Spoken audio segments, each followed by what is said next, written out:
해요? 네. 이 시간 말씀드릴 제목은 성경은 어떤 책인가, 이런 제목으로 말씀을 드리겠습니다. 성경이 중요한 것은 기독교인이라면 다 알고 있습니다. 우리는 성경에 의해서 삼위일체 하나님을 믿고 또 성경 말씀에 따라서 교회를 세우는 일을 하기 때문입니다. 성경은 그럼 어떤 책입니까? 성경이 이런 책이다, 이렇게 동일하게 모든 목회자들이 대답을 하면 얼마나 좋겠습니까? 그런데 이 성경이 어떤 책인가 하는 것에 대해서 목회자들의 대답이 엇갈리는 것이 문제입니다. 보수주의 신학을 따르는 목회자들은 성경은 100% 하나님의 말씀이다, 이렇게 대답을 합니다. 그런데 자유주의 신학을 따르는 목회자들은 성경에는 하나님 말씀도 있지만 인간의 말도 있다, 이렇게 주장을 합니다. 또 자유주의 신학을 따르는 목회자들은 두 가지로 갈라집니다. 창세기부터 요한계시록까지 하나님의 말씀과 인간의 말이 뒤섞여 있다고 주장하는 목회자들도 있고, 어떤 목회자들은 창세기, 출애굽기, 레위기, 민수기, 신명기, 모세, 오경은 1.1획도 변함이 없는 하나님 말씀이지만 다른 성경은 하나님 말씀도 있고 하나님 말씀이 아닌 것도 있다, 이렇게 주장을 하는 것입니다. 이렇게 되니까 이제 성경을 잘 모르는 목회자들과 또 성경을 잘 모르는 성도들은 상당히 헷갈릴 수밖에 없는 것입니다. 도대체 어느 장단에 춤을 춰야 될 것인지 알 수가 없어서 고통을 당하게 되는 것입니다. 또 성경을 잘못 알아서 그 잘못한 성경 지식 때문에 신앙생활을 망치고 교회를 어지럽히는 일까지 일어나는 것입니다. 그럼 누가 성경을 정확하게 평가할 수 있겠습니까? 우리는 누구에게 성경 평가를 의뢰해야 되겠습니까? 목회자들이 말이 왔다 갔다 하니까 목회자들에게 의뢰하면 안 되지 않습니까? 정확하게 성경을 평가하는 누구에게 의뢰를 해야 될 것입니다. 성경을 정확하게 평가하려면은 예수님과 사도들에게 의뢰해야 됩니다. 왜 그렇습니까? 성경의 저자가 성령님이신데 성령님은 바로 예수님의 영이시기 때문이지요. 예수님의 영이신 성령님이 성경을 쓰셨으니까 그 성령님의 이렇게 일체가 되시는 예수님께서 이제 우리에게 성경이 이거다, 이렇게 가르쳐 주시면 그 정확한 가르침이 되죠. 또 사도들은 하나님의 동력자들이라고 했습니다. 하나님의 동력자이니까 하나님의 동력자인 사도들이 우리에게 성경을 가르쳐주면 정확한 성경평가를 받을 수가 있을 것입니다. 사도행전 1장 16절 말씀 보면, 형제들아, 성령이 다윗의 입을 통하여 예수 잡는 자들의 길잡이가 된 유다를 가리켜 미리 말씀하신 성경이 응하였으니 마땅하도다. 성령이 말씀하신 성경, 이렇게 말씀하고 있습니다. 사도행전 16장 6절 이하에 보니까, 성령이 아시아에서 말씀을 전하지 못하게 하시거늘 예수의 영이 허락하지 않았다. 성령을 예수님의 영이라고 표현을 했습니다. 고린도전서 3장 9절 말씀 보면, 우리는 하나님의 동력자들이요, 바울 사도가 우리는 하나님의 동력자다, 이렇게 선언을 했습니다. 자, 그러면 예수님이 성경을 어떻게 정의하셨는지 한번 볼까요? 요한복음 10장 35절 말씀을 보면, 성경은 폐하지 못하나니 하나님의 말씀을 받은 사람들을 신이라 하셨거든. 예수님은 성경을 하나님의 말씀이다, 이렇게 선언을 하셨습니다. 마가복음 7장 13절 말씀, 너희가 전한 전통으로 하나님의 말씀을 폐하며, 너희가 너희 전통으로 하나님의 말씀을 폐한다. 여기서 말하는 하나님 말씀은 성경을 의미하는 것입니다. 그래서 예수님이 성경을 하나님의 말씀, 이렇게 정의하셨습니다. 이것을 볼 때 성경은 사람의 말이 아니고 하나님의 말씀인 것을 분명히 알 수가 있습니다. 그러면 하나님은 성경을 어떻게 기록을 하셨을까요? 약 1600여 년 동안 성경을 하나님이 쓰셨는데 어떤 방법으로 성경을 쓰셨습니까? 이것은 하나님의 동력자인 바울 사도가 정확하게 설명을 했습니다. 디모데후서 3장 16절 말씀 보니까, 모든 성경은 하나님의 감동으로 된 것으로 그랬습니다. 성경은 하나님의 감동으로 쓴 책, 이렇게 표현을 하고 있습니다. 여기서 말한 하나님의 감동으로라는 이 헬라어가 데오 푸뉴스토스라는 단어인데, 이것은 하나님의 입김이 쓰인 그런 뜻이 되겠습니다. 핸드리슨 박사님이 이 하나님의 감동으로라는 단어를 잘 설명해 주셨습니다. 하나님의 감동으로 된 이라는 단어는 여기서만 나오고 있는데, 모든 성경은 그것의 기원과 내용이 신적 감동인 하나님의 성령으로 말미암은 것을 시사한다. 인간 저자들은 성령에 의하여 강력하게 인도되고 지도되었던 것이다. 성경을 직접 쓴 사람은 인간들이죠. 수많은 40여 명이 썼는데, 그 사람이 성경을 썼지만 그 자기 마음대로 쓴 것이 아니라 성령이 감동하는 대로 썼거든요. 그래서 성경을 하나님의 말씀이라고 하는 것이죠. 메투엘리 목사님이 성경을 이 본문을 설명하기를, 성경의 탁월성은 무엇인가? 선지자들과 사도들은 스스로 말하지 아니하였으며 다만 주께로부터 받은 것을 우리에게 전하여 주었다. 선지자와 사도들이 자기 마음대로 말한 것이 아니라 주님으로부터 받은 것, 주님으로부터 감동된 것을 우리에게 가르쳐 주었다고 말씀하고 있는 것입니다.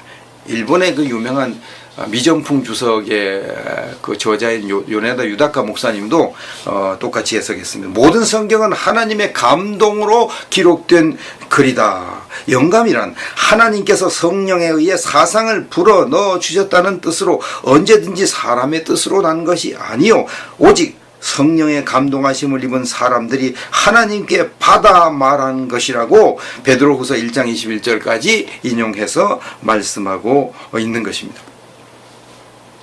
성경이 하나님의 말씀이기 때문에, 그리고 사람들이 성경을 통해서 삼위일체 하나님을 믿고 교회를 세우기 때문에 우리 하나님의 자녀들은 무엇보다도 성경 말씀을 정확하게 알고 있어야 되는 것입니다. 이것보다 더 중요한 것이 성경을 정확하게 알면 하나님을 정확하게 잘 믿을 수가 있고, 성경을 정확하게 알면 하나님의 일을 정확하게 잘 할 수가 있습니다.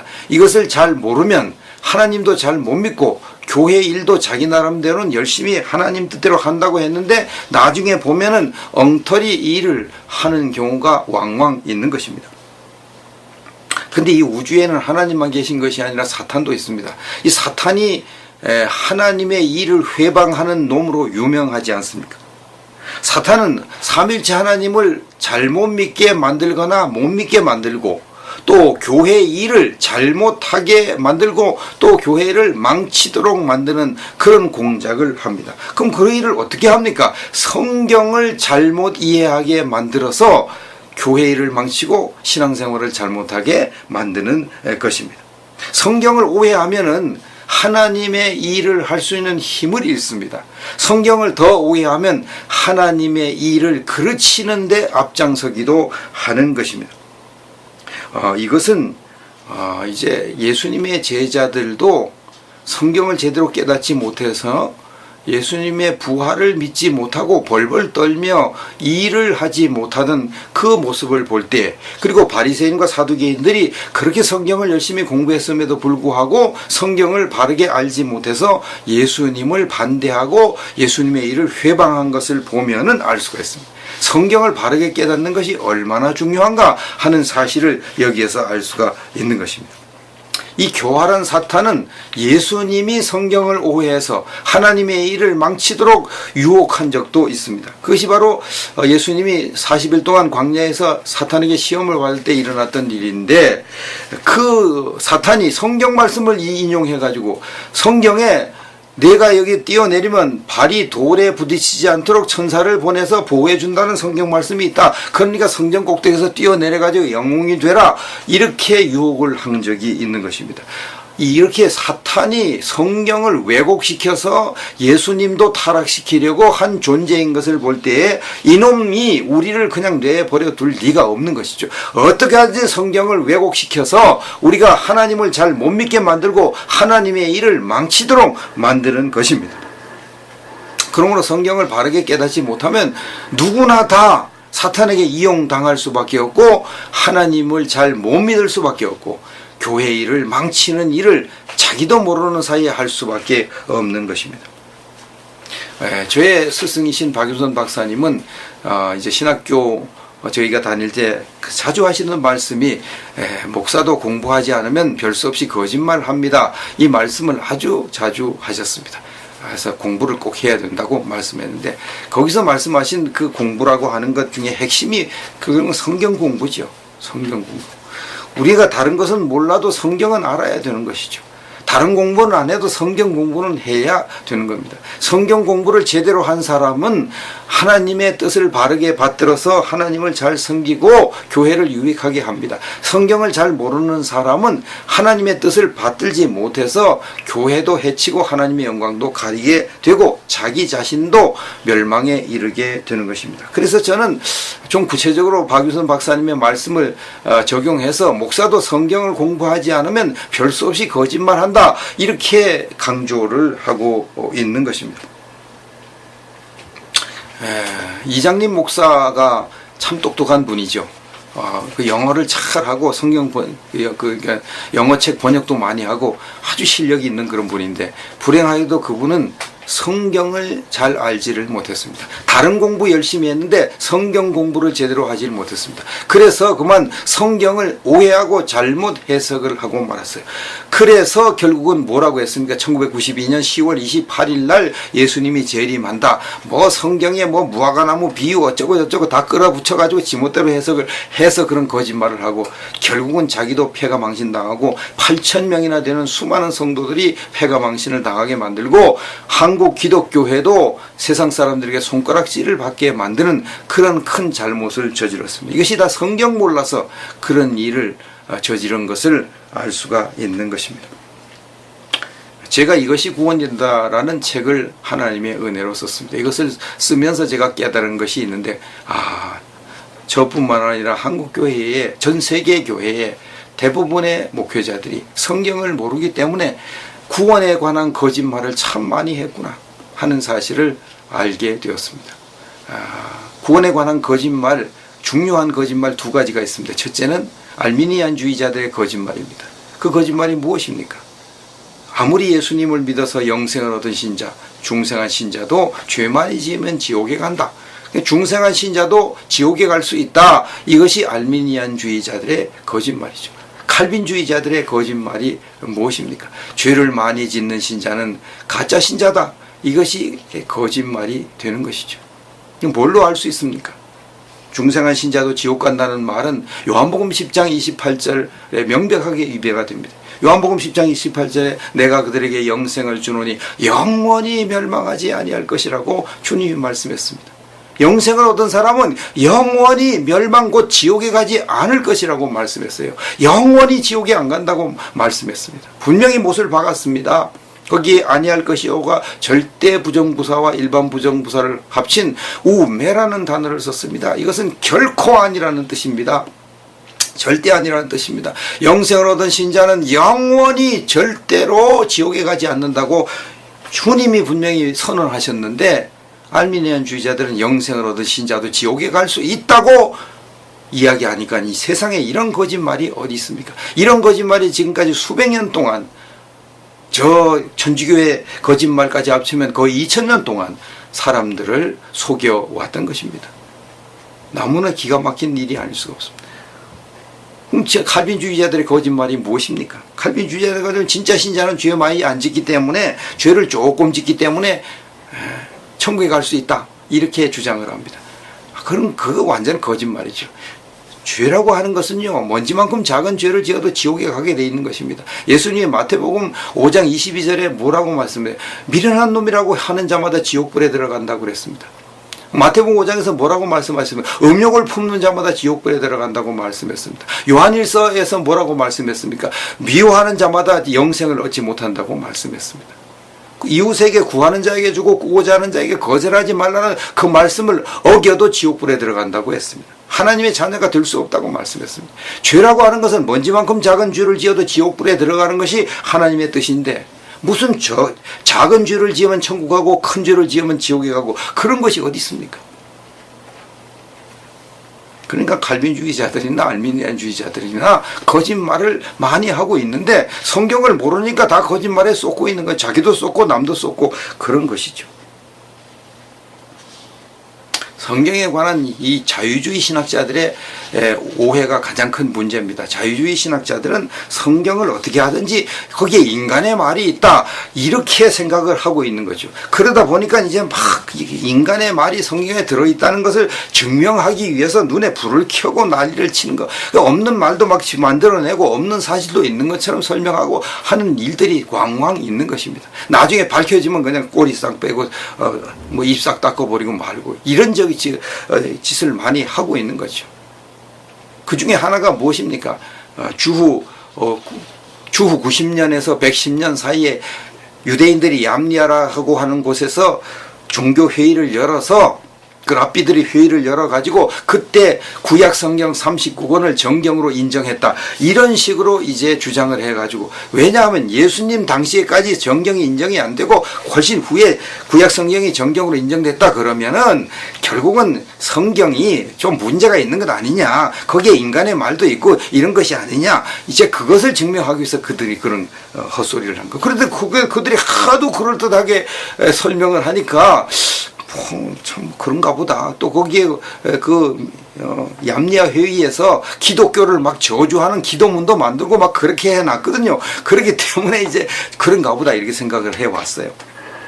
근데 이제 보수주의 신학자들이 정말 그런 것이 있었는지 모든 그 유대인의 문헌을 막 다 뒤져봤어요. 그래서 미시나나 탈무드, 얌리아 회의 기록 다 조사를 해봤어요. 그랬더니 어느 기록에도 얌리아 회의에서 정경, 구약 성경을 정경으로 확정했다는 기록이 나오지 않는 겁니다. 그래서 결국은 자유주의자의 주장이 완전히 허구라는 사실이 증명이 된 것이죠. 구약 성경은 예수님이 오기 훨씬 이전부터, 이 땅에 오시기 훨씬 이전부터 이미 정경으로 유대인들에게 인정을 받고 있었고 예수님도 그 성경을 정경으로 인정하셨습니다. 여기서 말한 정경은 구약 성경 39권을 말합니다. 물론 유대인들은 구약 성경을 39권으로 이렇게 계산하지 않고 뭐 사무엘 상하, 역대 상하, 열왕기 상하 이것을 전부 한 권으로 묶어 가지고 하기 때문에 24권인가 이렇게 그들은 계산을 합니다만은 어떻든 그 24권 속에 39권이 다 들어 있는 거죠. 그것을 이제 정경으로 인정을 예수님이 오시기 훨씬 전부터 하고 있었다는 사실을 기억하는 것이 좋겠습니다. 자, 예수님이 현재 우리가 가지고 있는 이 39권을 정경으로 인정한 것. 정경은 바를 정자, 흥경경자를 써서 바른 그 성경이다 이런 뜻이죠. 이 정경 외에는 뭐 외경이라는 게 있고 위경이라는 것이 있는 것을 여러분도 아실 것입니다. 자, 그 정경으로 39권을 인정하신 첫 번째 말씀을 보겠습니다. 누가복음 11장 51절 말씀. 곧 아벨의 피로부터 제단과 성전 사이에서 죽임을 당한 사가랴의 피까지 하리라. 내가 너에게 이르노니 과연 이 세대가 담당하리라. 여기 보니까 아벨의 피로부터 사가랴의 피까지 하리라 이렇게 예수님이 말씀하셨습니다. 이 아벨은 창세기에 나오는 인물이고요. 사가랴는 역대하에 나오는 인물입니다. 유대인들은 제일 먼저 쓴 성경을 창세기라고 믿고 있고요. 제일 마지막에 쓴 성경을 역대하라고 믿고 있습니다. 그 나머지 선지서들은 뭐 그 이전 그 중간에 다 활동했으니까요. 뭐 오시아 왕이 뭐 활동 있을 때 하고 무슨 뭐 또 다른 왕들이 있을 때 쓰고 막 이렇게 됐잖아요. 그러니까 이제 다른 선지자들은 그 중간에 다 들어 있는 것이죠. 그래서 이제 예수님은 창세기서부터 구약 성경의 맨 마지막 책인 역대하까지 하나님의 말씀이라는 걸 인정하고 그 말씀을 인용해서 유대인들을 가르치고 하나님의 자녀들을 가르치신 것을 알 수가 있는 것입니다. 이것을 볼 때 예수님께서 구약 성경 39권을 정경으로 인정하셨구나 하는 사실을 알 수가 있는 것입니다. 그래서 이제 그랜드 종합 주석에 이것을 잘 설명을 했습니다. 아벨의 기사는 창세기에 있고 사가랴의 기사는 역대하에 있는데 히브리 구약 분류 방식상 창세기는 그 첫 권이고 역대하는 마지막이다. 따라서 누가복음 11장 51절의 표현은 결국 구약 전체의 범위가 이미 확증되어 있었음을 암시하는 증거로 채택되는 것이다. 그리하여 정통주의 신학자들은 성경의 기록과 이스라엘 역사의 정황을 면밀히 검토한 후에 구약 정경의 형성 시기를 포로 이후 시대인 BC 440년경으로 추정하고 있다. 그래서 이제 보수주의 신학자들은, 보수주의 목회자들은 정경, 구약 성경 39권이 언제 정경으로 확정됐느냐? BC 440년경에 정경으로 확정됐다, 이렇게 보고 있는 것이에요. 그때가 언제입니까? 이스라엘 백성들이 포로에서 귀환되어 가지고 모든 그 역대하까지 다 쓰고 에스라를 중심으로 하나님 말씀을 왕성하게 연구하던 그때입니다. 그때까지는 이미 모든 선지서들이 다 확정되어 있던 그런 때거든요. 그때에 구약 성경 39권이 이스라엘 백성들에게 정경으로 확정돼서 예수님 시대까지 내려왔다, 이렇게 보고 있는 것입니다. 예수님이 현재 우리가 사용하는 구약성경 39권을 정경으로 인정하신 두 번째 증거를 보겠습니다. 요한복음 10장 35절 말씀. 성경은 폐하지 못하나니 하나님의 말씀을 받은 사람들을 신이라 하셨거든. 성경은 폐하지 못하나니 이 말씀하는데, 이 성경이라는 단어가 헤그라페입니다. 이 그라페라는 단어는 성경, 글, 책 이런 용도로 쓰는 단어입니다. 그런데 이 그라페가 단수거든요. 단수. 이 본문은 그 성경이라는 뜻입니다. 그 성경. 그래서 단수의 앞에 정관사가 붙어 있습니다. 그래서 헤그라페, 그렇게 표현을 했습니다.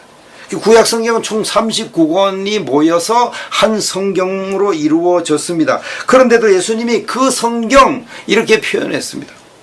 이것을 볼 때 예수님이 구약 성경 39권을 하나님의 말씀으로 인정한 사실을 분명히 알 수가 있는 것입니다.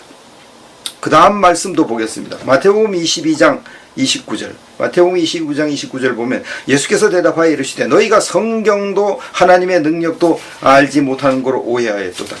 요한복음 5장 39절. 너희가 성경에서 영생을 얻는 줄 생각하고 성경을 연구하거니와 이 성경이 곧 내게 대하여 증거하는 것이라. 여기에 성경은 헬라어가 타스그라파스입니다.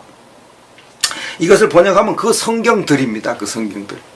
자, 예수님이 왜 성경들이라고 또 했습니까? 구약 성경이 여러 권의 책으로 이루어져서 39권, 유대인의 분류 반식으로 말하면 24권으로 이루어져 있기 때문에 예수님이 그 성경들, 그렇게 또 표현하셨어요. 그러니까 그 성경들 그래도 맞고, 그 성경 그래도 맞아요. 그 성경 그러면 그것이 39권이고, 그 성경들 그래도 그것이 39권이죠.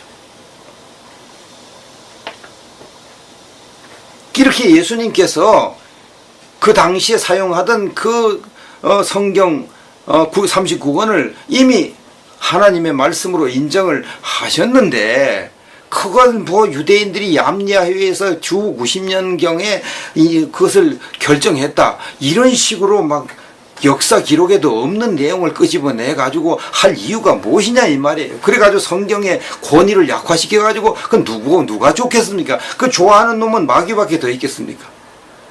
난 답답한 일이 아닐 수가 없습니다.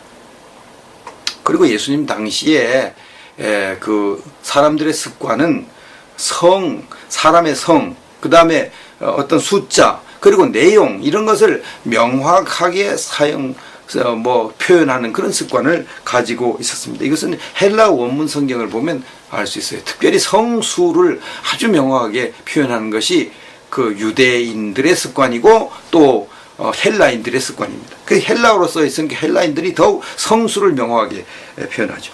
그 내용을 한번 예를 들겠습니다. 요한복음 19장 36절 말씀 보면 이 일이 일어난 것은 그 뼈가 하나도 꺾이지 아니하리라는 성경을 응하게 하려면, 이 한글 성경에는 이 성수 내용을 정확하게 표현하지 않은 곳이 많습니다. 이게 성경을 막 엉터리로 거꾸로 번역한 것도 있습니다. 심지어 그 내용이지 이것이 구원이다의 한 예를 제가 들어놨는데 그건 참고하시면 되겠습니다. 이 일이 일어난 것은 성경을 응하게 하려 함이라, 이렇게 번역이 되어 있습니다. 근데 이것이 헬라어 원문을 보면은 내용이 좀 다릅니다. 왜 원문을 그대로 번역하면, 왜냐하면 이 일들이 일어난 것은 그 뼈가 하나도 꺾이지 아니하리라 한 그 성경을 응하게, 그 성경들을 응하게 하려 함이라. 이렇게 되어 있습니다. 여기 보면 왜냐하면이라는 말이 있거든요. 본문에. 그 왜냐하면은 우리 한국 성경에 뺐습니다. 그 왜냐하면이라는 단어가 중요한 것은 그 앞에 내용을 받아서 하는 것인가, 앞과 연결이 되는 만 중요하니까 왜냐하면을 들어가야죠. 그 다음에 이 일들이 일어났다 이렇게 말했어요. 이 일들이 일어났다. 이 일, 한글 성경에 이 일이 일어났다 이건 하나를 말하잖아요. 이 일들은 두 가지 이상을 말하잖아요. 그 한 가지 일과 두 가지 일 이상은 완전히 다르죠. 단수와 복수는 완전히 다릅니다. 그리고 그다음에 성경과 그 성경, 한글 성경은 그냥 성경을 응하게 하려 함이라 이렇게 번역을 했는데, 헬라어 성경은 그 성경을 응하게 함이라 이렇게 되어 있습니다. 성경은 그냥 어떤 여러 성경이 있으니까 그 중에 하나지만, 그 성경은 정확한 그 지정된 성경을 말하는 거죠. 내용이 완전히 다른 거예요. 이것이 이제 그 예수님 당시에 그 사람들의 말 습관, 표현, 글 습관인 것을 알 수가 있습니다. 만일 예수님 당시에 구약 성경 39권이 정경으로 확정되지 않은 상태였다면 예수님께서 결코 그 성경이라는 말 쓸 수가 없습니다. 아직 성경이 확정이 안 됐는데 그 성경이라는 말을 어떻게 쓰겠습니까? 어느 게 성경에 들어갈지 알지도 못하는데 어떻게 그 성경이라는 말을 쓰겠냐 이 말이에요. 모르잖아요. 이게 성경이 될지 저게 성경이 될지 모르는 상태에서 그 성경이라는 말을 쓸 수가 없는 거예요. 그 당시에 정경이 확정이 됐으니까 그 성경 이렇게 하면 유대인들 그 말을 다 알아들어요. 그 구약 39권 그 성경은 그거밖에 없으니까, 유대인들이 인정하는 성경은 39권밖에 없으니까. 얌야회에서 유대인들이 회의를 열어 가지고 그 70인역에 있는 외경이 그 구약의 외경이 그 들어가 있는데 70인역에 들어있는 그 외경은 성경이 아니다 이렇게 딱 제외시켜 버렸습니다. 그래서 이제 여기서 말하는 그 성경은 구약 39권을 의미하는 것이 분명하는 것이죠.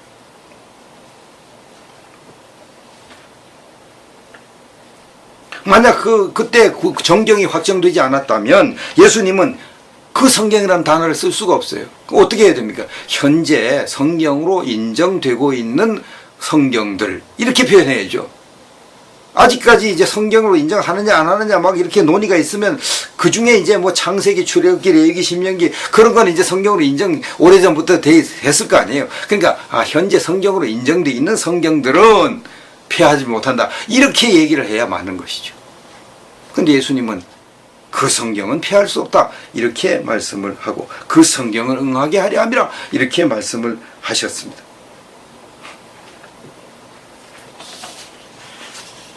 만일 구약 성경에 기록자의 주관적인 사상이 들어가 있다면 예수님이 그 성경은 폐할 수 없다 그렇게 말씀을 하신 것, 이것은 예수님이 완전히 실수하신 것이죠. 예수님이 몰라가지고 성경에 폐할 수 있는 인간의 말이 들어간 것을 몰라서 그 성경은 폐할 수 없다, 하나님 말씀이기 때문에 폐할 수 없다 이렇게 말씀했다면 예수님은 완전히 무식한 분이 되는 것이고, 예수님이 그 성경에 인간의 말이 들어가는 것이, 폐할 수 있는 인간의 말이 들어간 것이 있는 걸 아시면서도 그 성경은 폐할 수 없다 그러면 예수님은 사기꾼이 되는 겁니다. 그러니까 이게 성경에 인간의 말이 들어갔다 안 들어갔다 하는 사실이, 이것이 굉장히 심각한 문제를 일으키는 겁니다. 예수님을 바보나 사기꾼으로 만들 것이냐 안 만들 것이냐 이런 문제가 생기는 겁니다. 그러니까 이게 자유주의자들이 이게 보통 큰 죄를 짓고 있는 것이 아닌데 그걸 모르는 거예요. 왜요? 예수님은 그 성경은 폐할 수 없다고 말씀했으니까요. 그 성경이 뭡니까? 구약 39권이에요. 그 구약 39권은 하나님의 말씀이기 때문에 하나도 폐할 수가 없다고 말했는데 어떻게 그 성경 속에 인간의 말이 들어가 있으니 인간의 말은 빼야 된다, 인간의 말은 이것은 이렇게 하나님 말씀을 인정할 수 없다, 그런 식으로 얘기할 수 있냐 이 말입니다. 예수님이 구약 성경을 정경으로 인정하신 본문을 조금 더 살펴보면 마태복음 4장 3절 이하에 시험하는 자가 예수께 나와서 이르되 내가 만일 하나님의 아들이거든 명하여 이 돌들로 떡덩이가 되게 하라. 예수께서 대답하여 이르시되 기록되었으되 사람이 떡으로만 살 것이 아니요 하나님의 입으로 나오는 모든 말씀으로 살 것이라 하였느니라.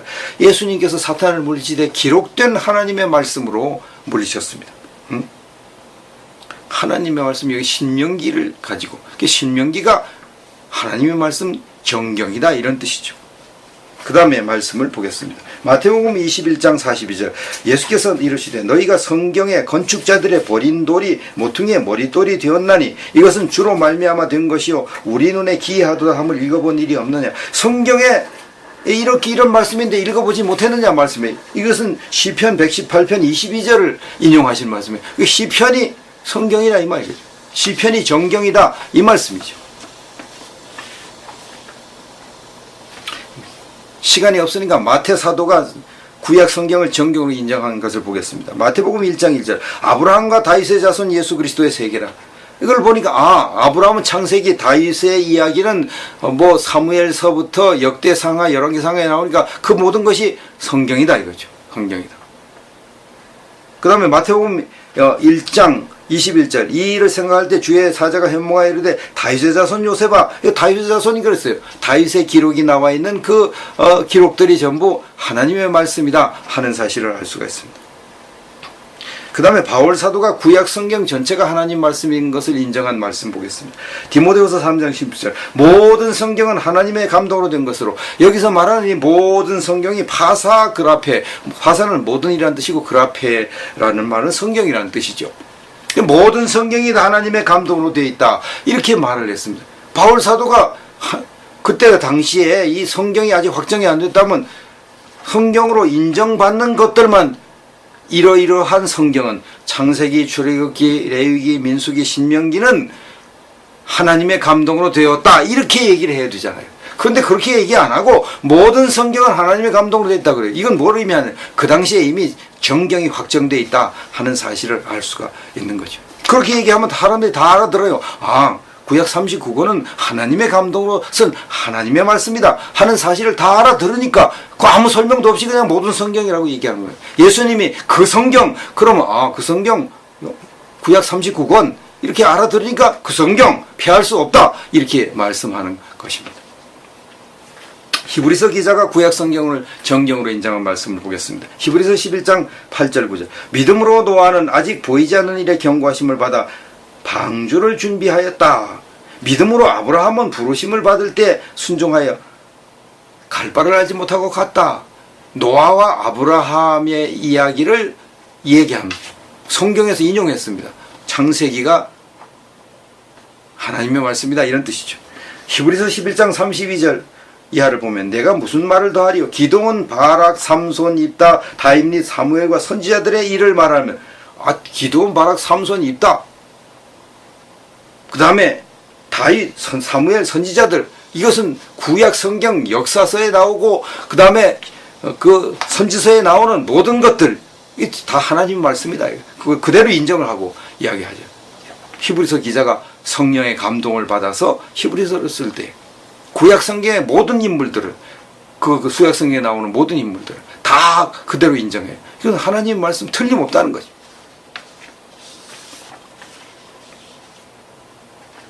누가 사도가 구약 성경을 성경으로 인정한 말씀 보겠습니다. 누가복음 24장 44절 모세의 율법과 선지자의 글과 시편에 나를 가리켜 기록된 모든 것이 이루어져야 하리라. 한 말이 이루어짐. 이게 예수님의 말씀이죠. 사실은 예수님께서 모세의 율법, 이 모세의 율법은 모세오경이죠.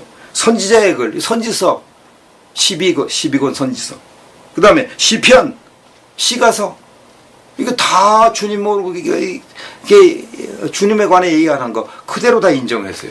이걸 보면 구약 성경 39권이 예수님 당시에 이미 그 성경 정경으로 인정받고 있었다는 사실을 누구나 인정할 수밖에 없는 거죠.